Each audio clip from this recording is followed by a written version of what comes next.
Em poucas palavras. Um olhar sobre o mundo, a vida e a sociedade, à luz da Palavra de Deus, com Augustus Nicodemos. Começa agora mais uma edição do programa Em Poucas Palavras. Obrigado sempre pela sua audiência.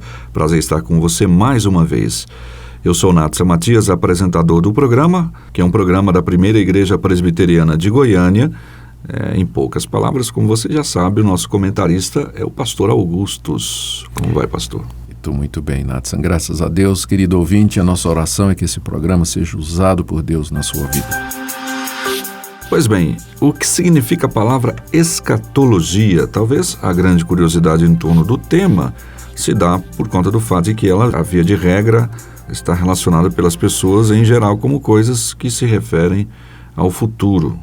Futuro, por sua vez, é um assunto que acaba atraindo a curiosidade das pessoas. Então vamos falar sobre isso no programa de hoje. O tema de hoje tem a ver com a sugestão de um dos nossos ouvintes que mandou a mensagem pelo WhatsApp, mas não se identificou. Pelo DDD, eu cheguei à conclusão que é o estado de Santa Catarina. É de lá que ele pergunta: o que Jesus e a igreja do primeiro século pensavam sobre escatologia? E devemos pensar a mesma coisa? Mudou alguma coisa? O que escatologia tem a ver com a nossa vida diária? Muito bem, Natsan, queridos ouvintes. A palavra escatologia é uma palavra grega e que significa o estudo das últimas coisas. Ao contrário do que se pensa, últimas coisas na Bíblia não se refere somente ainda a eventos futuros, mas de acordo com o ensinamento do próprio Jesus, do apóstolo Paulo, apóstolo João, demais escritores do Novo Testamento, as últimas coisas ou os últimos tempos já foram inaugurados com a vinda de Cristo, com a sua encarnação, o seu ministério, a sua morte e a sua ressurreição. Ou seja, quando Jesus estava entre nós, ele anunciou que o reino de Deus já havia chegado. Embora exista ainda um aspecto, um sentido em que o reino ainda virá, tanto é que ele nos ensinou a orar na oração do Pai Nosso, venha o teu reino.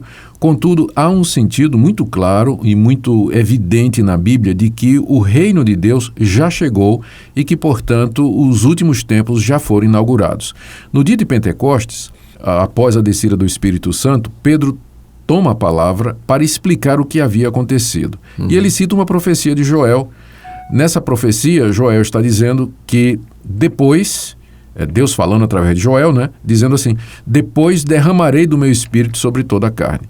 Pedro cita essa profecia de Joel para se referir ao derramamento do Espírito Santo, só que ele interpreta essa profecia e troca o depois pela expressão nos últimos dias.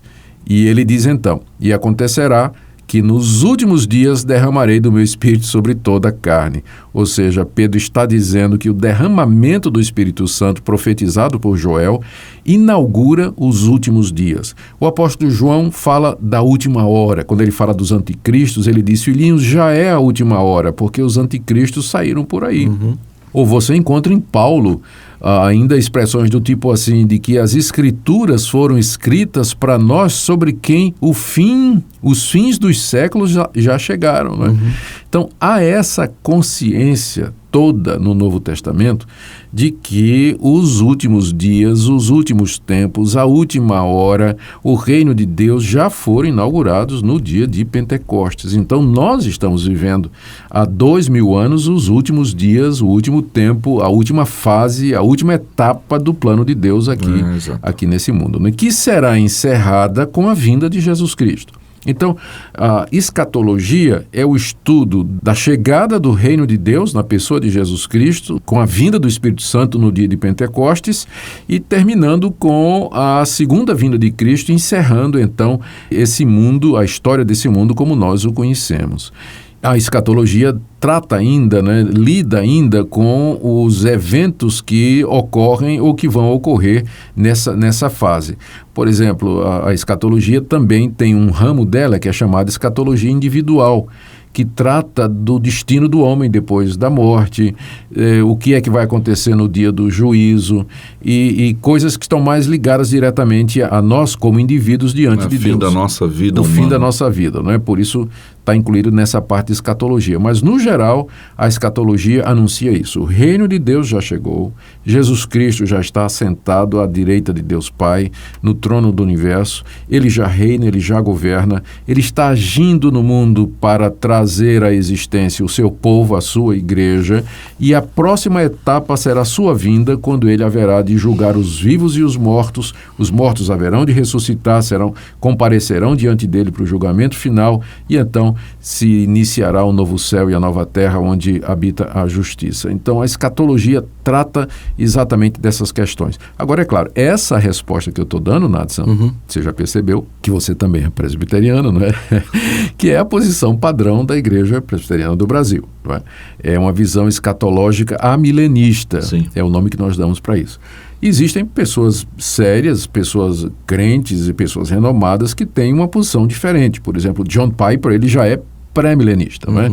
Embora o John Piper vá dizer, e com ele muitos outros, né, que sim, o reino de Deus já foi inaugurado, mas ele vai dizer que não termina com a vinda de Cristo. A vinda de Cristo vai inaugurar o chamado milênio terreno aqui, não é?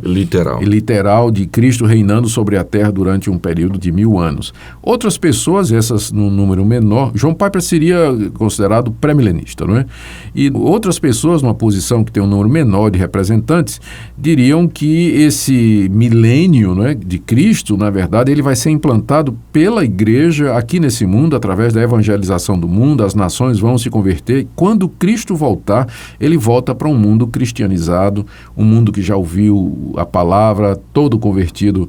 Pronto já, não é? Esse pessoal é chamado de pós-milenista e é um número mais reduzido, né? Eu pessoalmente creio que, escatologicamente falando, a posição amilenista, que diz que Cristo já reina, o milênio é espiritual, ele acontece durante esse período que é marcado inicialmente pela ressurreição de Cristo e terminando com a segunda volta dele. Eu creio que essa é a posição que chega mais próxima do ensino bíblico, do ensino do apóstolo Paulo, é que você encontra no sermão escatológico de Jesus, não é? Você não vê Jesus naquele famoso sermão em que ele fala da sua vinda, não há nenhuma referência a um milênio, né, terreno, literal.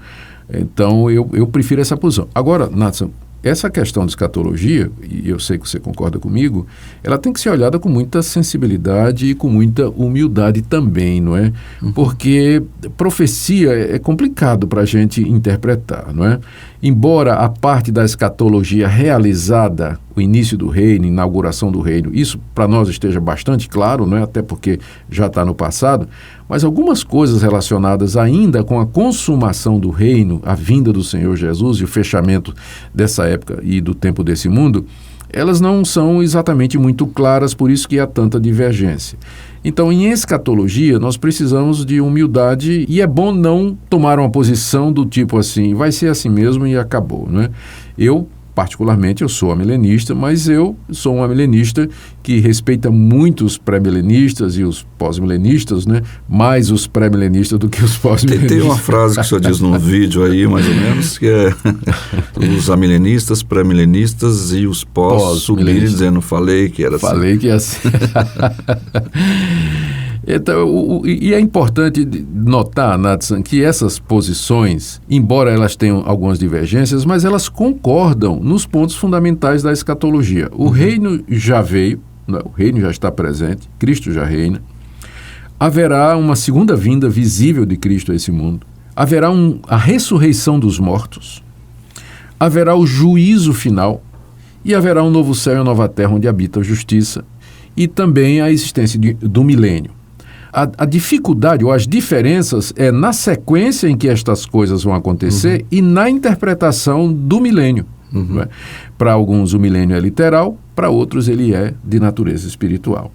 A sequência para uns é de um jeito, como é que a vinda de Cristo ela vai ser precedida de um arrebatamento, sim ou não, e depois quando ele vier o julgamento já é o julgamento final, ou vai haver outro julgamento depois do milênio. Uma vinda secreta, né? Ou uma vinda secreta, não é? Isso aí é muito defendido pelos que se chamam de dispensacionalistas, né? Que é outra linha escatológica, mas que ela não é... Há sérias dificuldades com o dispensacionalismo. Sim, né? Claro. E nós nem queremos mencioná-lo aqui.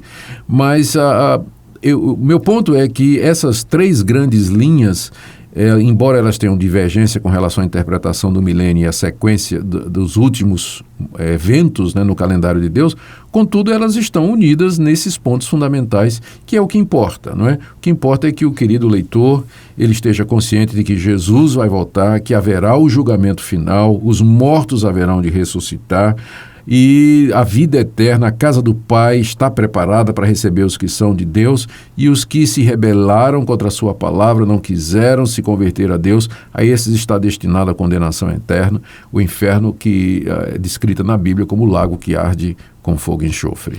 Então, e aí ele pergunta o que isso tem a ver com a nossa vida diária, né? Tem tudo a ver, né? Primeiro, se o reino de Deus já veio e Cristo já reina, a pergunta é, eu sou servo dele, sou discípulo dele, Cristo é o Senhor da minha vida?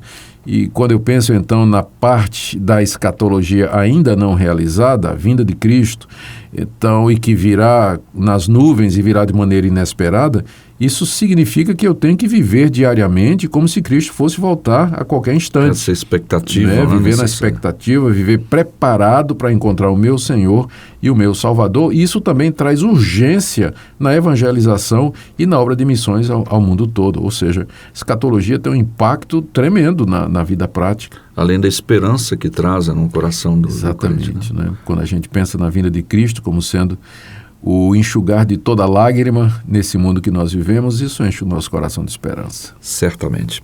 Tá aí então o nosso tema de hoje, a escatologia, atendendo ao nosso ouvinte que não se identificou, você sabe, a gente está respondendo para você, ele deve estar lá pensando, ouvindo o programa, por que eu não falei meu nome? Por que eu não segui as orientações do Natsan? Pede sempre, manda a sua mensagem, manda o seu nome, né? A não ser que você não queira se identificar, mas eu acho que aqui foi um equívoco mesmo, né? Ele acabou esquecendo. Queremos agradecer a sua audiência, daqui a pouquinho a gente volta. Então se verá o Filho do Homem vindo sobre as nuvens com poder e glória. Então se verá o Filho do Homem vindo sobre as nuvens com poder e glória. Porque assim como relâmpago que sai do Oriente se mostra no Ocidente, e assim há de ser a vinda do Filho do Homem. Porque assim como relâmpago que sai do Oriente se mostra no Ocidente, e assim há de ser a vinda do Filho do Homem. Então se verá o Filho do Homem vindo sobre as nuvens com poder e glória. Chegamos ao final de mais uma edição do programa Em Poucas Palavras. Queremos agradecer também ao Lucas do Rio de Janeiro, que pastor Augusto, ele diz assim, gosto muito do pastor Augustus e sempre estou orando por ele. Muito obrigado, Lucas, pelas suas orações e também pela sua audiência. Nosso WhatsApp 6296389557, e-mail em poucas palavras @terra.com.br. Obrigado pela sua audiência. E até o próximo programa. É isso aí. Venha estudar a Palavra de Deus com profundidade. Toda quarta-feira, das 20 às 21 horas, na Primeira Igreja Presbiteriana de Goiânia, o pastor Augustus Nicodemos apresenta exposições bíblicas que podem ajudar você na caminhada cristã e no entendimento dos seus desafios como pessoa no mundo. Todas as quartas, das 20 às 21 horas, com espaço para perguntas. Primeira Igreja Presbiteriana de Goiânia, Rua 68, esquina com a Rua 71, no centro de Goiânia.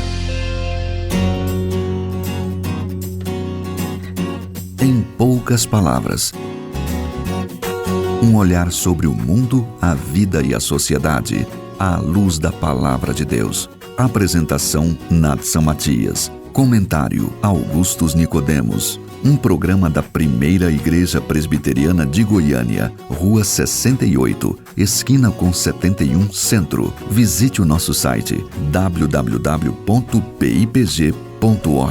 Apoio Seminário Presbiteriano Brasil Central, Goiânia.